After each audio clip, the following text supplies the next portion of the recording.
Coach, before we get to the football questions, probably the most important question I'm going to ask you today.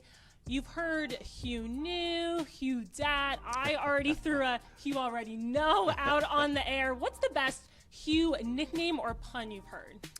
Probably it's the Hue dat. Yeah. I think that's the best one because that's the one I see the most. All right, now probably the second most important question of the day. Why Grambling? What brought you here? I'll say it again, why not Grambling? I mean, you're talking about one of the most storied HBCU programs in the world. Obviously one of the greatest coaches that's ever coached the game, walked those sidelines, and to have an opportunity to be one of the leaders here at Grambling State University where Eddie Robinson coached, I'll say it again, why not Grambling?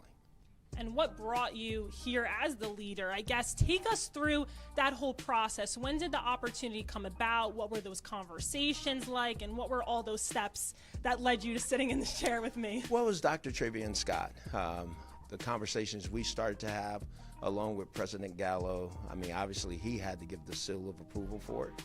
But Dr. Scott, I thought, did his due diligence with me, which I did with him and President Gallo. And obviously, the conversations were aligned the right way, and once you meet the men, you understood their passion for Grambling and for football and for our student athletes, and it worked. You've been busy since the moment you stepped foot on campus. Just the day after your introductory press conference, you hit the road recruiting and have been doing so ever since. What's that process been like for you? It's been grueling, to be very honest, but you said it. I mean, I thought and I understood the lay of the land when I took the job, that our lifeline, our lifeblood is about recruiting. You know, we have to get out and make an impact that way to make sure we put the right student athletes on our football team. We did the very next day, hit the road running, and we haven't stopped and we won't stop because truly that's going to be a huge part of this process. You're the one that's out there recruiting. Why is it so important for you to not just be the face, the name of this program, to be out there on these visits and meeting with the student athletes and really getting to know them? I think they got to get to know you. I think they need to see you away from just your office, you know, in your building. You need to get on their turf so they can see you in a whole different element and get to know you differently than just the head coach at Grambling State University. How has it been for you, you know, out there meeting all of these prospective student athletes and just getting to know them? I guess for you, what are those emotions like? Does it get you hyped up for the season? Or? Oh, absolutely. But it's exciting going through the process. You meet so many different coaches, so many different players, so many different families, and those relationships you build with people over the years will come back and pay benefit in the future. What's your favorite place that you visited so far? You know, I don't know that I have a favorite, but every place I've been, just the families have been so welcoming and warm to our staff. And I think our staff's that way because I think we're very transparent about who we are and what we do. We love the student athlete. We're going to create an environment for them to be great. And we sell that, you know, and we talk about what we want to accomplish with their kids. And I think that's so important. It's not just about football. It's also about earning a degree and doing something worthwhile with your life. Last season, you spent coaching over at Tennessee State, but before that, it had been about 20 years since you last coached at the college level. Does it feel like a different world now? Are there things that are the same? Are there things that are different? What's it kind of been like for you? It's different, that's for sure. Just the technology side of it, you know, the texting and the FaceTiming, that's way different than what it was when I was in college football before, but I get it. And people are building their brands every day, you know, and we're building our brand too. And the brand of Grambling is strong. So we have something to sell for sure. And obviously these young kids, they have something to sell, them being good football players and good students, and we want to do everything we can to take advantage of that. So the biggest difference you think are in terms of off the field? Do you see a lot of changes with the game, or is it still just college football? I think it's still just college football. It's still blocking, tackling, you know, throwing the football straight, taking care of the football.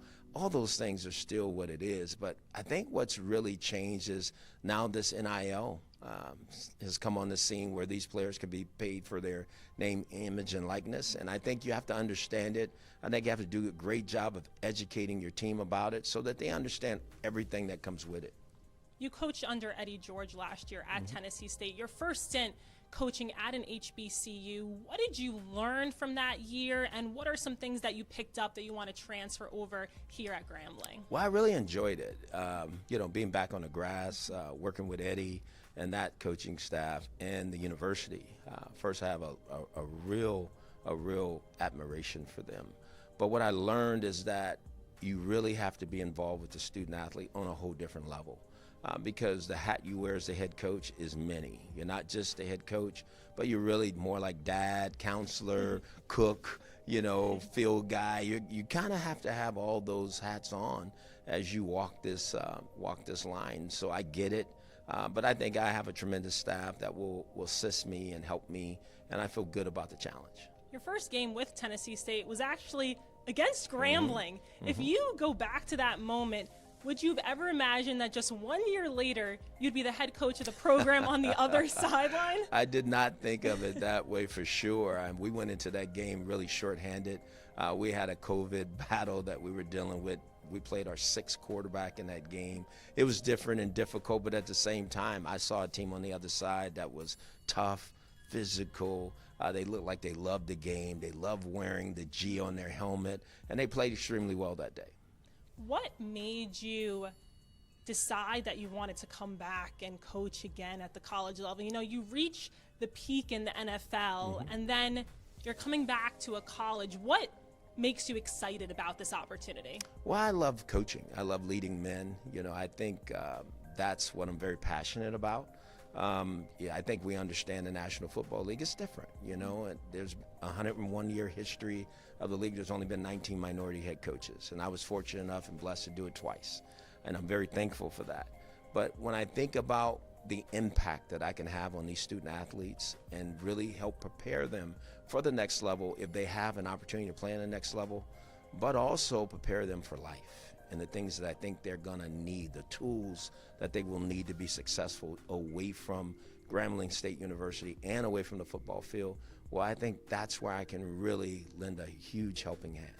You mentioned coaching under Eddie George. There's Eddie Robinson Jr. over at Alabama State. Of course, Dion over at Jackson State. You're here now at Grambling. What's it like for you to see all these big names coming to these programs and just the growth of HBCU football overall? And just, it seems like a short amount of time, it's skyrocketing. Well, I think Deion Sanders has done a great job. He's come in and he's built the Jackson State brand, and it's off his back. Let's just be very honest. And I think Eddie George, Eddie George is a household name to many. I think I carry a little cachet. I've been in the National Football League, two-time head coach. But I think this is where, when you really think back to football, this is where it all started. It's really amazing that it's starting to come back. And I would challenge any coach, NFL coach, college coach, to come find out what HBCU football is all about. It's a tremendous conference, a lot of great players, and a lot of great coaches. It's still only January, but the season is going to be here probably before you know it. What's the update on putting your staff together, and who are you looking for that you want on your team? I feel really good about where our staff is and where it's going to be here very soon. Hopefully we can start to get these names out pretty soon, so I'm very comfortable with that. I think we were able to attract a staff that I think our fans and our football team be very proud of. Where we are right now is I couldn't tell you. I'm excited to be able to put my hands on these young men, and when I say that, not in a physical way, but be able to high five with them, be able to talk to them, be able to instruct them. There's rules and regulations that we have to follow, and we'll follow those to the T. But at the same time, I want to get to know these guys a little bit away from football.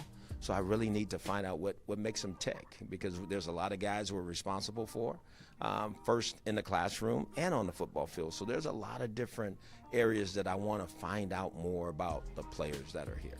You mentioned, being hands-on with the players. What is the type of culture that you want to build here at Grambling? It's a family. It's all about family. And I think that's what this brand has truly been about. And we're going to try to take that and scale it to a whole different level, to where our players feel very comfortable that this is home, that we create that environment, that we can have those talks that I think you need to have, and feel very comfortable that you're in a safe space to do that while getting a great education and while playing some great football. Grambling is now your new home.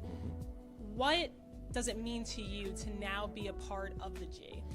It means that I am one of the leaders of the G, and that I have to uphold all those characteristics that it means to be a G. And I have to pass it down first to my staff, and the staff has to pass it down to our players and make sure we're upholding that to the highest.